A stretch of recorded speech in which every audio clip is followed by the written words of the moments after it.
Hello and welcome to This Week in Somalia and the World, an ADN TV production.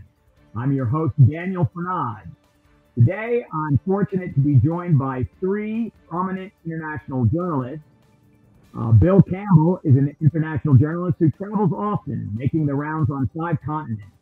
He has worked for the Spanish national broadcaster ESPN and the Associated Press, among others. He's recently spent some time in Boko Haram country in Nigeria and currently resides right here in Nairobi. Ruud Elmendorf is a senior Dutch video journalist reporting on conflict and development across the African continent. His stories are aired on international media houses like the Voice of America, Deutsche Welle, and Al Jazeera. He recently returned from an assignment chasing African migrants stranded at sea. Suku Kariuki is a journalist managing his own production house, Africa Live, with over 10 years' experience traveling to 15 countries in Africa. He is trained with Bloomberg as a financial correspondent, and his work has appeared on CGTN China, Deutsche Welle, Nation TV Kenya, Trace TV, and TV Continental in Nigeria, among others. Gentlemen, welcome to the program. I'd like to start off talking about American policy towards Somalia. The new U.S. ambassador, Larry Andre, presented his credentials this week in Mogadishu and will take up his post after being appointed back in April. Of course, the U.S. Diplomats have to go through quite a rigorous vetting process with the legislature. He enters Somalia at a time when there has been a political crisis over delayed national elections. There's been a resurgence of the Al-Shabaab. U.S. President Donald Trump pulled most of the American forces out of Somalia before he left office, and there's been a review of policies toward using drones to fight the Al-Shabaab. There's also a lot of development work that needs to be done in Somalia. So with a new American diplomat in place there, I'd like to ask each of you how you think U.S. policy towards Somalia should change. Bill, we'll start with you. Sure. Hello, everyone. It's good that there'll be a new look into everything about Somalia. At least the new ambassador has experience in the area. He knows the neighborhood, and also in America, there's a growing diaspora of Somalis. Right now in Minnesota, there's a large number. I believe that's the largest community in America. And so they will be voicing their concerns and be very interested in what the new developments are. What will they be? You know, of course, security is the most pressing problem, but politically, they have to get things straightened out for new elections first. Now, how much can America influence that? I think maybe our emphasis should be on development. I know that security is so important, you can't really do that, but smaller projects to improve the lives of the people in the country. We'll see if that can be done. Okay, thank you, Bill. Ruud, well, what are some of your ideas? Yeah, well, the United States government has always had a kind of very tricky relationship with Somalia, and that started in 1993 or 1994 when they tried to remove one of the warlords of its seat, and then we became an international attraction, in fact, because of the movie of one very famous American director. So I believe that for a new U.S. ambassador, it would have been the line of a kind of non-interference, and then indeed what Bill says, to focus on small development projects so that it doesn't look like interference, because that's something which the Somali governments always have been very sensitive to, and it would also be a narrative for Al-Shabaab to use, that foreign forces are trying to influence Muslims in Somalia. So I think you would have to tread very carefully and start with small development projects and then move on from there. Okay, thank you, Ruud. Wilson, you're a neighbor to Somalia. What are your thoughts on this new situation with the United States? The United States has been a pretty good partner for the Kenyans, but obviously it's more problematic when it comes to your neighbor. I think to start with, because the new U.S. ambassador has worked in, I think, in Nairobi for some time, and one of his key places was interest a lot of implementations about the Somalia, the affairs of Somalia. So I think one thing that we should look at is from where Bill started, that a lot of Somali diaspora, especially growing in the U.S. So that is one thing that it could be the interest and one point or one place to start. But again, they are our good neighbors, and like they always say, you cannot choose your neighbors. So Kenya will be looking with a bated breath to see Somalia become a better country. You remember that Kenya and Somalia are having maritime disputes, and we could hope that at least they could be resolved amicably. And with the U.S. being the big brother, we can always expect that the new ambassador is going to come up with some new policies that are going to aid the two countries to have better relationships going forward. Okay, thank you, Wilson. We've got a perspective of a Kenyan journalist. So we've had an American, a Dutch, and a Kenyan, and I'm going to keep my opinions out of the mix right now. The next topic we'd like to look at is this week's delisting of the Oguden National Liberation Front as a terrorist organization. So just to give our viewers a little bit of background, those who haven't watched the ADN TV story about this development this week. The ONLF was declared a terrorist organization by the Formaggio government back in 2017. Their leader, Abdi Karim Muse, was then handed over to Ethiopian authorities and extradited and put in jail there. 9 months later, the Ethiopians decided that the ONLF weren't terrorists, and they let Muse go, and they decided to start a dialogue with the organization. And I think now we've seen, relative peace in that part of Ethiopia compared to some other parts, especially. So there is a political dimension to this, in that President Formaggio is running for re-election. There are a lot of Somalis that see what he did with the ONLF leader as anti-patriotic and a bit in terms of abandoning Somalis in Ethiopia. Others will see, Formaggio as somebody that takes strong action on things and has been able to build a strong relationship with Ethiopia, both in terms of security and in terms of economics. So let's start with Bill. Bill, what do you make of this delisting? Is it a good thing? And how do you think people are going to make out of this? Well, the fact that it was delisted so long ago before by Ethiopia seems to be, this is a little bit of a catch-up. I mean, they only listed it first, Somalia, to be neighborly to Ethiopia. This seems, and the leader was released by them. So this seems very little too late. I mean, politicians make mistakes. The problem is that often they can't own up to it. I know that there's a bit of, it's an internal thing in Somalia also between politicians, the prime minister and the president. But it's about time that they did that. Okay, thank you, Bill. Ruth, what do you think of the situation there?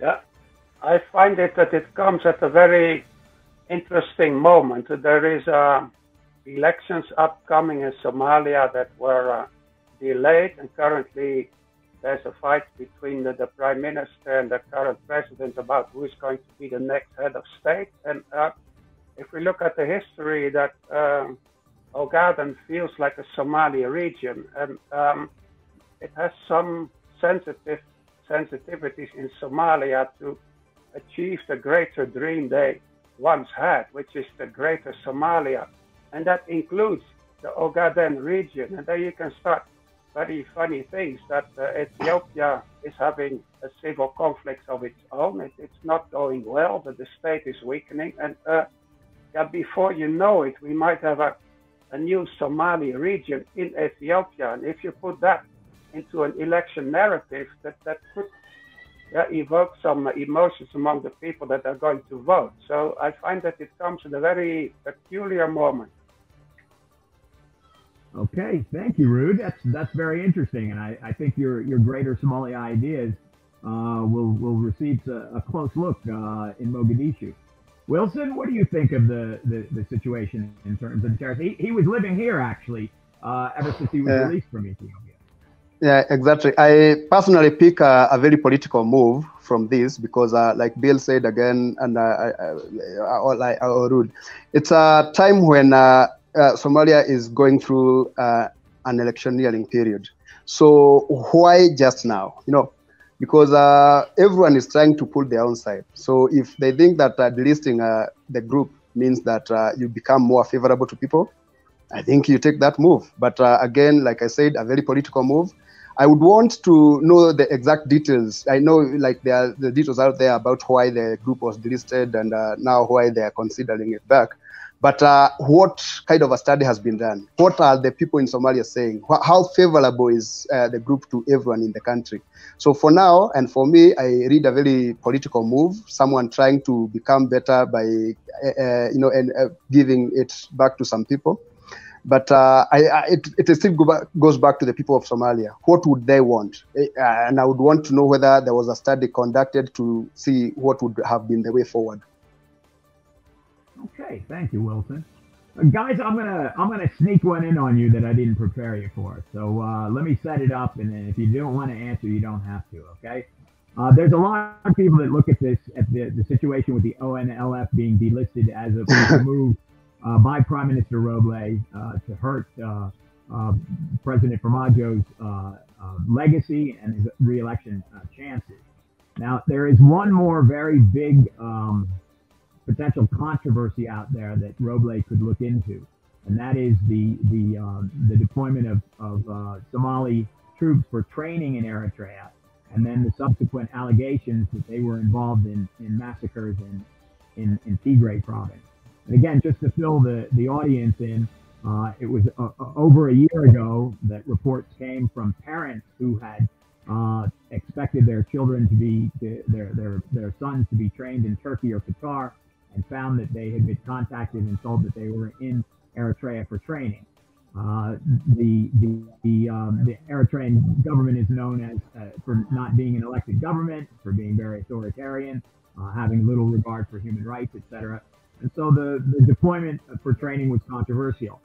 There was a UN report that was out last year that said that Somali soldiers had been spotted in Tigray, without any details about them taking part in any of the activities, conflict activities there.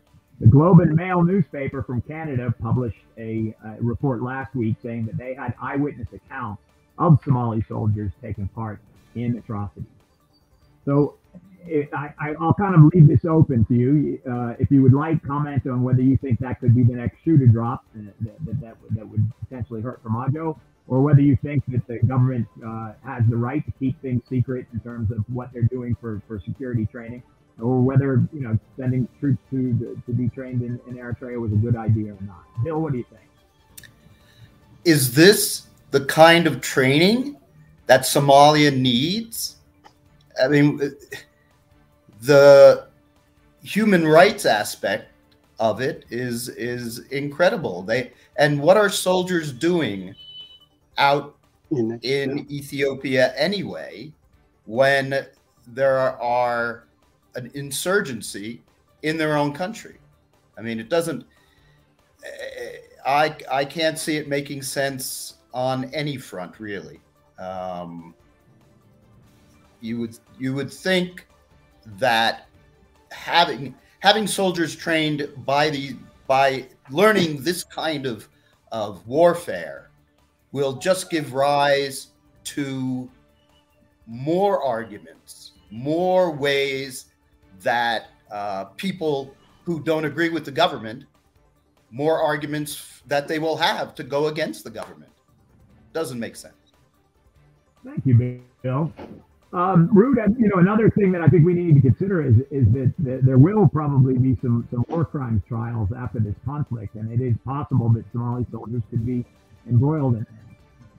Anyway, let's hear what you think about this situation.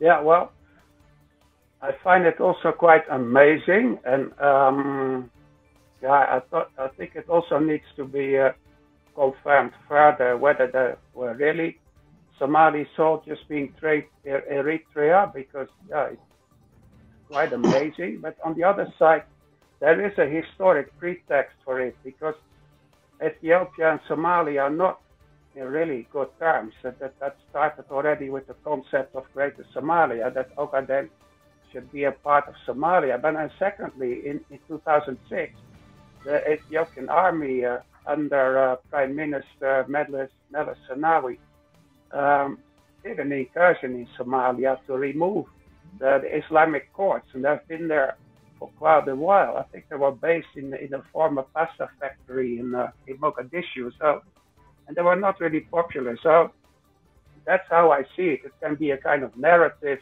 against Ethiopia, but if it's really true, I think that needs further investigation, because as Bill says, it doesn't make any real political sense.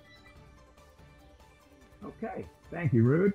Wilson, again, as a neighbor, as a country that has thousands of soldiers in Somalia and who has had hundreds of soldiers killed there, what do you think of this situation?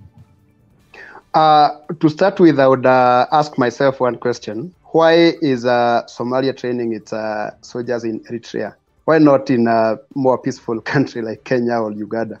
Because you see, from the onset, it's like you're training your soldiers to come and do the worst. You're training your soldiers to come and prepare you to be taken to the International Criminal Court.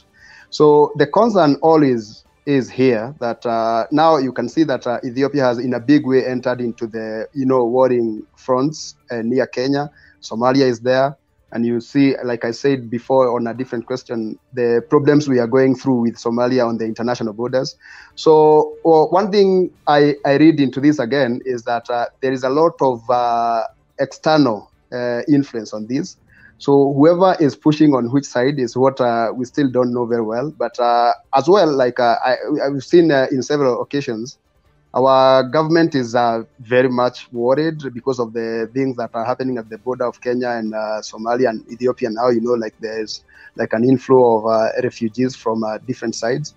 But politicians will still answer the question of why a training of soldiers from your own country is happening in one of the worst democracies in the world.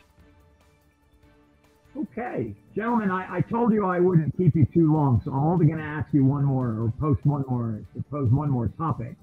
We started out talking about American policy in this part of the world, and the American attempts to get Ethiopia to finish their conflict in Tigray have really not seemed very effective. Visa restrictions seem to be some of the strongest things they've thrown in the way, and I think there are some people that see the Ethiopians just don't care about that. The international community as a whole has been trying to get this conflict to end. I think probably the one person that seems to have had any impact on it is former President Olusegun Obasanjo, who's been there on behalf of the African Union. But of course, I think that Ethiopia's neighbors, including Kenya, have done what they can to try to push some ideas of mediation and moderation. Sudan as well, before they fell into their own crisis. If you had any advice to give the international community or the American government or even Ethiopia's neighboring countries on what they should do to try to get this conflict finished, please give it to us. Bill, do you want to start? As you said, the progress that seems to be being made is by former Nigerian President Obasanjo. And there should be an African solution to it. Having Europeans or Americans come from the outside does not carry nearly the weight if the Africans can come together and help each other towards a peaceful resolution. We know that right now, China and Russia are involved or trying to get involved in the conflict. And so it really would be so much better if the Africans can come together themselves to find a peaceful solution. And there does seem to be some progress being made. Slowly, but hopefully, surely. Hopeful answer from Bill. Rude, how do you see things? Yeah, I agree with Bill because, again, there's a historic pretext to this, especially for Ethiopia, which is one of the few countries on the African continent that has a very short colonial history. They were occupied by the Italians for 5 years, and that's all. There was no colonization, so that made Ethiopia a kind of very sovereign state, and they're also very wary of foreign interference. So I also believe that it should come from the African continent, the solution, and former President Obasanjo has been doing these jobs all along, so he's very experienced with this. And then secondly, what the international community can do is to see how to improve the humanitarian access, because the conflict is ongoing, but Tigray is in a lockdown, in a blockade. So there are thousands of people suffering from the conflict. So I think the international community could help in securing more humanitarian aid and then talk to get more access to the region. Okay, thank you for that thoughtful answer, Rude. Wilson, I'm sorry you're always last, but you've done a good job summing things up. What do you think, the international community or the neighbors? Can they make a difference? Yeah, I think an African solution for the African problem. But having said that, the Ethiopian nation will have to look for a way to, ease a bit of things up, because like now, I don't really think that the Nobel-winning prime minister is doing his best to make his country what it was before, or what we assume it was. So an African solution, yes, the international community will have to be very careful how they tread in Ethiopia. Remember, Ethiopia is the capital of Africa, because that's where the AU headquarters are housed. But I think the Prime Minister of Ethiopia and his government will have to use a different approach to try and push the rebels to come and listen together. Because if they don't listen together, however much we try to help them, whether from Kenya or whether from the international community, from US, from Europe, they're still living a very divided country. So I think I've seen the Prime Minister do a few things, trying to limit some of the best people in the world, like the WHO head, not to be reconsidered again for the position. And those are some of the things that maybe will make Ethiopia not come together and have a common goal for the nation. So the African Union and the people of Africa will have to try and help Ethiopia the best they can. The international community will have to look for the best ways to get into Ethiopia instead of like trying to push things their own way.